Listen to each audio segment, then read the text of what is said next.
ደረጀ እውነታውን አፍርጦ ተናገረ።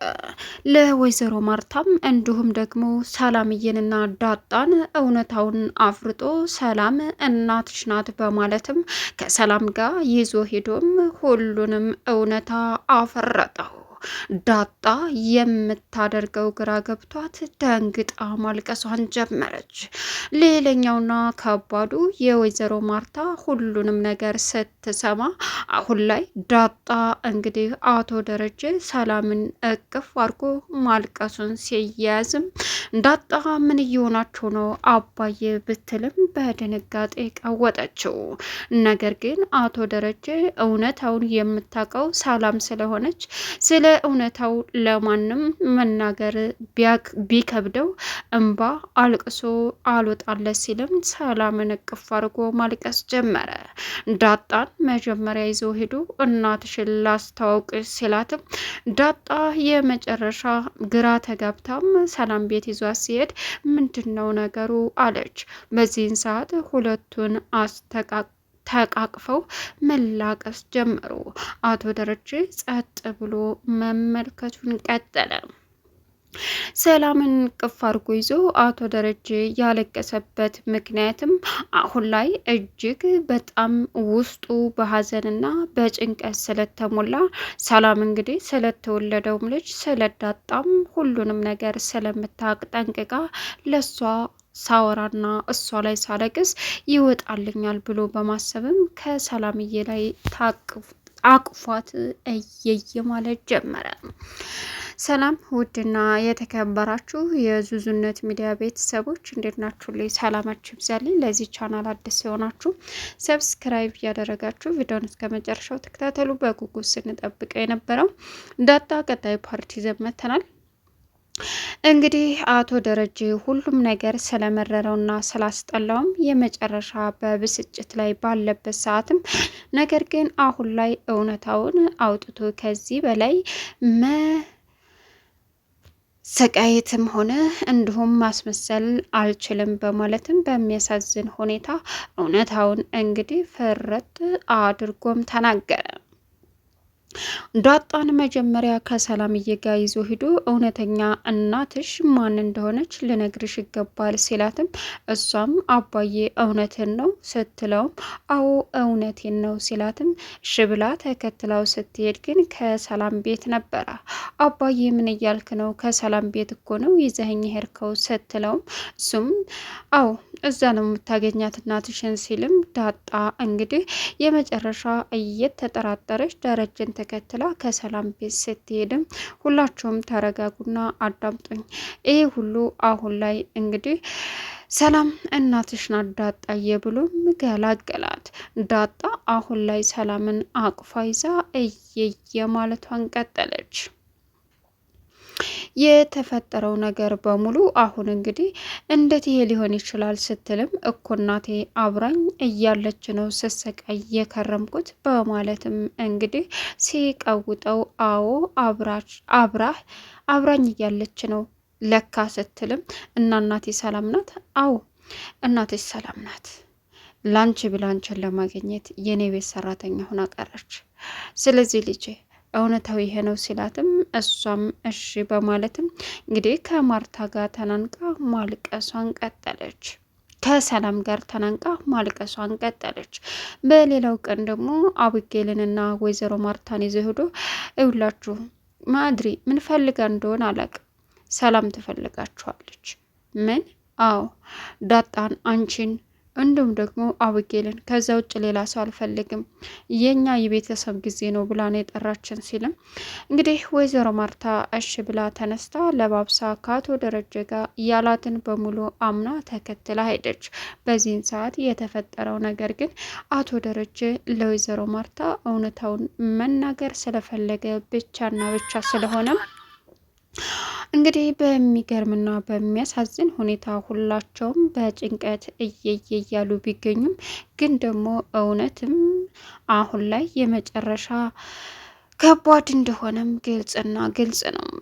ወይዘሮ ማርታ እውነታውን ስትሰማ የመጨረሻ እንግዲህ እየቀወጠችው ትገኛለች። ማልቀስን በቃ የሆነ መፍትሄ መስሎ እስከሚታያትም ድረስ ተሰማት። ነገር ግን አቶ ደረጀ አሁን ላይ የፈለግሽውን ቅጣት ቅጭኝ፣ በቃ ሆን ብዬ ሳይሆን ፈልጌውም ሳይሆን አስቤውም ሳይሆን በቃ አላት። ኧረ እባክህ እንደዛ ነው የሚሰማ አለችው። አዎ በማለትም እኔ ይሄን ማመን አልችልም፣ በህይወቴ እንደዛ አይነት ነገር ይፈጠራል ብዬ አስቤም አላቅም እያለችም እንግዲህ ቀወጠችው። ሌላኛውና ከባዱ አቶ ደረጀ አሁን ላይ ይህንን እውነታ ለመናገር ዝግጁ ቢሆንም እጅግ በጣም ልቡ ቢሰበርም ምንም ሊያደርግ አልቻለም። ሰዓቱ የተለያየና ጊዜው የተፈጸመበት ቢቆይም አሁን እውነታውን አውጥቼ ልነግርሽ ይገባል ሲልም እስከ ዛሬ ወንድ ልጅ አልፈልግም የምትለኝ ለካ ከሰራተኛዬ አስረግዘህ ነው እያለች ወይዘሮ ማርታም ቀወጠችው። አቶ ደረጀ የመለሰው መልስ እባክሽን ማርታ ተረጋጊ ቢላትም እሷ ግን በፍጹም ልትረጋጋም አልቻለችም። ዳጣ እንግዲህ እናቷን እንደማታውቅ በእርግጥ አበጌልም ታውቃለች። አቶ ደረጀ ቤት ውስጥ ቁጭ ብሎ ብቻውን እይይ ብሎ ካለቀሰና ተወጣለት በኋላ አሁን ላይ ሁሉም እውነታ ይፋ ወጥቶ የመጣውን መቀበል እንዳለበት ራሱን አሳምኗል። አቶ ደረጀ አሁን ላይ እጅግ በጣም ልቡ ቢያዝንም ግን ደግሞ ሁላቸውም እውነታውን አውቀው ዳጣም እናቷ ማን እንደሆነች ማወቅ አለባት፣ እንዲሁም ደግሞ ማርታም በላዋ ላይ የተደረገባትን ግፍ ማወቅ አለባት በማለትም ብቻውን አውጥቶ አውርዶ ካሰበና ከጨረሰ በኋላ እጅግ በሚገርም ሁኔታ እውነታውን አፍርጦ ተናገረ። ወይዘሮ ማርታ አሁን ላይ ጭራሽ የድፍረታችሁ ድፍረት እዚህ ድረስ እኔን አንጥታችሁ ነው የምትነግሩኝ እያለችም ስትቀውጠው፣ መጨረሻ ላይ ግን እንግዲህ የተፈጠረው ነገር አስቦበትና አቅዶበት እንዳልሆነም አቶ ደረጀ ተናገረ። ነገር ግን ወይዘሮ ማርታ በፍጹም በዚህ ልትስማማም እንዳልቻለች ነው።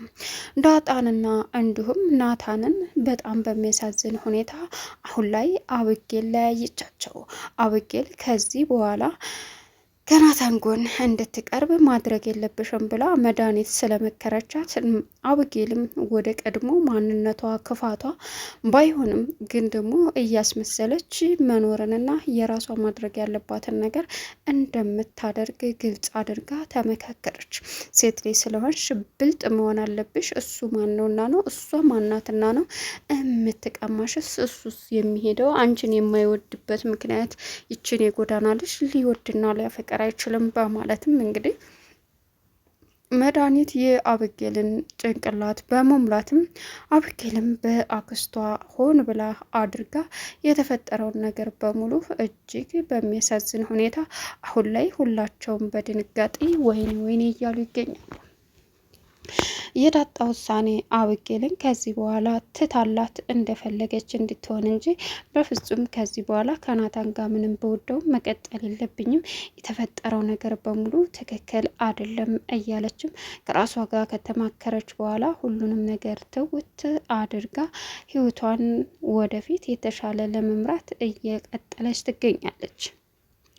ሌላኛውና ከባዱ አቶ ደረጀ አሁን በህይወቱ የሚመጣውን ነገር አምኖ ለመቀበል ዝግጁ ሆኖ ቢነሳም ነገር ግን የሚያሳዝነው አሁን ላይ ወይዘሮ ማርታ በምንም ሁኔታ ልትረጋጋ አልቻለችም። መጥፎ ነገር ታደርጋለች፣ ሰላምን ታንቃታለች፣ ሰላምን የሆነ ነገር ታረጋለች፣ ልጁን የሆነ ነገር ታረጋለች እያለ ቢጠብቅም አቶ ደረጀ ወይዘሮ ማርታ ግን እያለቀሰች ብቻ እንባዋን የልቧን ስብራትና ህመም እንግዲህ እያስተናገደች ትገኛለች።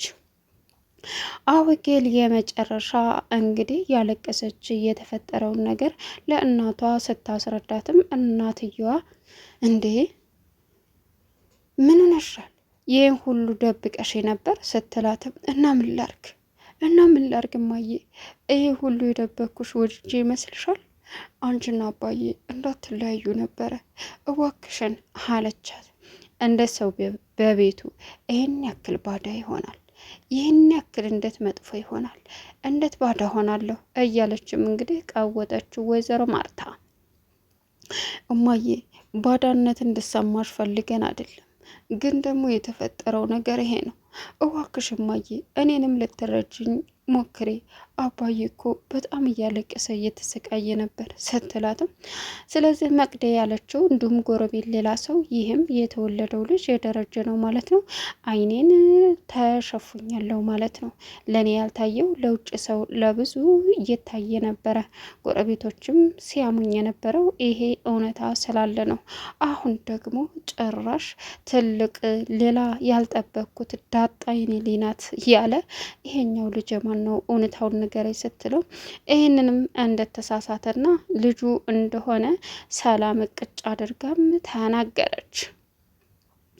በዚህን ሰዓት አቶ ደረጀ የተፈጠረው ነገር በሙሉ ለሱ አስደንጋጭና ከባድ ስለሆነም እሺ በማለትም እባክሽ ተረጂ ቢላትም ወይዘሮ ማርታ በምንም ሁኔታ እንደማትረዳው ህይወቷን እንዳበላሽና የሱንም ህይወት እንደምታበላሽበት ተናገረ። በዚህ አጋጣሚ አረ እባክሽ ማርቴ ተረጋጊ ብሏትም እማዬ ተረጋጊ እባክሽ እያለች ብትጮህም አብጌል በፍጹም ምንም የሚያረጋጋ ነገር ስለሌለ እውነታውን እንኳንም ያወቅኩኝ ደረጃ የሚባል በህይወቴ ማየትም መስማትም አልችልም። የማከብረውንና የማፈቅረውን ያክል መሬት ወድቆ ረክሶብኛል። እኔ ብሞት እንኳ ደረጀ ከሌላ ሴት ጋር ከሚሄድ መለኩሴ ገዳም ገብቶ መለኩሴ ይሆናል እንጂ በፍጹም ይሄን አያደርግም እያልኩኝ እከራከር ነበረ። ለካስ እውነት ነው እያለች እንግዲህ ወይዘሮ ማርታ የተፈጠረውን ነገር ቀለል አድርጋ ለማየት ሳይሆን አካብዳ ሁሉንም አሁን ላይ በመለያየታቸው እጅግ በጣም በሚያሳዝን ነገር ይሄ ሁሉ ነገር ተፈጸመ። ዳጣ የመጨረሻ ልቧ ተሰብሮ እያለቀሰች ትገኛለች። ጭራሽ ሰላም እናቴ ትሆናለች ብላ ያልጠበቀችው አሁን ላይ እናቷ ሁና ስትገኝም የመጨረሻ የምትሆነው ግራ ገባት። ለቻናሉ አዲስ የሆናችሁ ሰብስክራይብ እያደረጋችሁ ቪዲዮውን እስከ መጨረሻው ተከታተሉ። በጉጉት ስንጠብቅ የነበረው ዳጣ ይሄንን ይመስላል። መልካም ቆይታ ይሆንላችሁ።